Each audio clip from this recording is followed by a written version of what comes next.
안녕하세요, 선생님들. 교육과정 7개 틀린 선생님의 합격 노하우. 너를 들여다봐. 임용 공부를 시작하기 전에 공부 계획을 세우기 위해서 나에 대해서 알아보는 것이 필요합니다. 그래야 나에게 꼭 맞는 효율적인 공부 계획을 세울 수 있기 때문입니다. 그래서 우선 자기 자신에 대해서 생각해 보는 시간을 가지면서 쭉 리스트를 한번 작성해 보시기를 권장해 드립니다. 내가 처한 환경은 어떤지, 나는 공부 스타일이 어떤지에 대해서 알아보면 나에게 맞는 공부 계획을 세울 수 있습니다. 예를 들어서 저는 육아맘에 살림을 해야 하고 체력도 그렇게 좋지 않았어요. 그래서 공부를 할 수 있는 시간이 정해져 있었어요. 아이가 집에 있는 시간은 할 수 없고 살림을 해야 되는 시간도 빼야 했습니다. 그리고 두 번째, 공부 자료가 많으면 저는 시작도 하기 전에 힘이 빠지더라고요. 이것도 해야 되는데 저것도 해야 되고 그런데 또 자료가 주어지면 저것도 해야 되고 그래서 최대한 자료를 간소화하기로 결심하였습니다. 세 번째로 저는 가시적인 성과가 보여야 공부할 맛이 났습니다.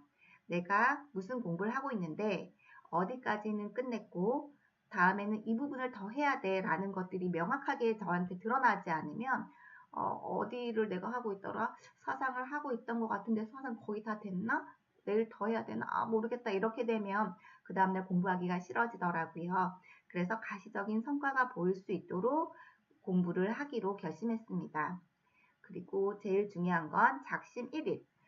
거창하게 공부 계획을 세웠는데 그날은 잘 됐어요.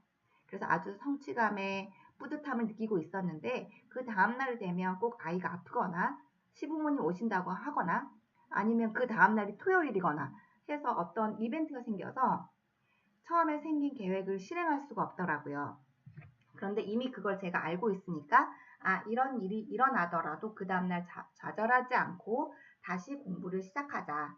공부 계획이 좀 별로였으면 다시 바꿔 수정해서라도 그 다음날 다시 시작하자라는 의지를 불태웠습니다. 앞에서 알아본 나에 대한 자료를 바탕으로 이제 내가 공부할 수 있는 시간을 알아봅니다. 오전, 점심, 오후, 저녁, 새벽 등 내가 할 수 있는 시간을 알아보고 그 시간을 이제 쪼개야 됩니다. 그래서 저 같은 경우에는 한 과목을 오랫동안 하면 너무 지쳐서 그게 길어지면 이제 나중엔 속도도 붙지 않고 집중도도 굉장히 떨어지더라고요. 그리고 제가 아까 말씀드린 것처럼 가시적인 성과가 있어야 된다고 했잖아요. 그거는 여기까지는 끝났다라는 그게 있어야지 저는 힘이 나더라고요. 그래서 각 타임마다 다른 과목을 했어요. 예를 들어서 오전에는 개론을 했으면 오후에는 강론을 한다든지 오전에는 사상을 했으면 다 못했더라도 오후에는 발달을 한다든지 이런 식으로 다른 과목을 함으로써 주의가 환기될 수 있도록 했습니다. 그리고 제가 여기는 전위 시간이라고 썼는데요. 공부를 하다 보면 집중도가 떨어지는 시간이 있어요. 그 시간에 저는 고시문을 풀거나 아니면 기출을 연도별로 출력해서 기출을 푸는 식으로 해서 그 집중력이 떨어지는 그 시간에 할 수 있는 그렇게 집중력이 필요하지 않은 그런 과목들을 그런 자료들을 공부를 하기로 했습니다. 두 번째는 선택과 집중.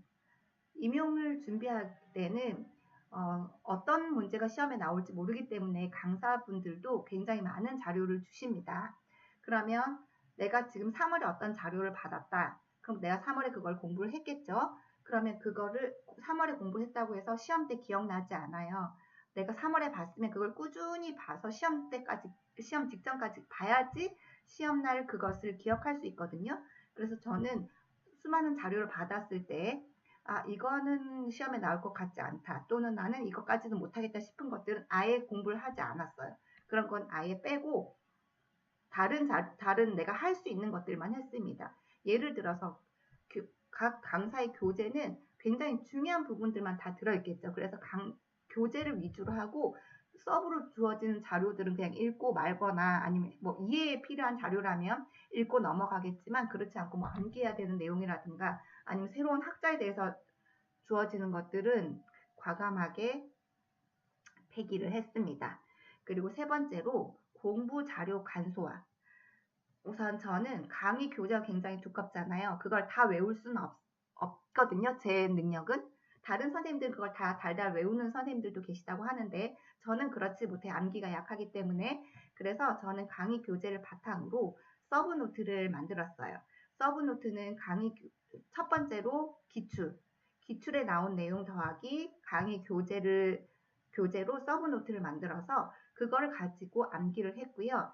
다음 암기를 하다 보면 여러 가지 내용들이 나오잖아요. 그럼 그것들을 한 번에 외우기 위해서 두 문자를 따서 앞글자 따기 있잖아요. 그래서 앞글자를 따서 그것마저도 내가 잊어버릴 수 있기 때문에 그 두 문자 수첩을 만들어서 그거를 이제 수시로 보면서 암기를 하였습니다. 그래서 제가 사용했던 주 교재, 이건 어떤 강사님의 교재든 상관이 없겠죠. 그래서 주 교재, 그리고 이것은 제가 교재와 기출을 바탕으로 한 서브노트, 그리고 이거 세 번째로는 각 과목마다 내가 외워야 될 것들을 그 앞글자를 딴 것들을 수첩으로 만들어서 이걸 들고 다니면서 항상 암기하였습니다. 선생님들도 공부를 하다 보면 막연한 불안감 때문에 집중하기 힘드실 텐데요.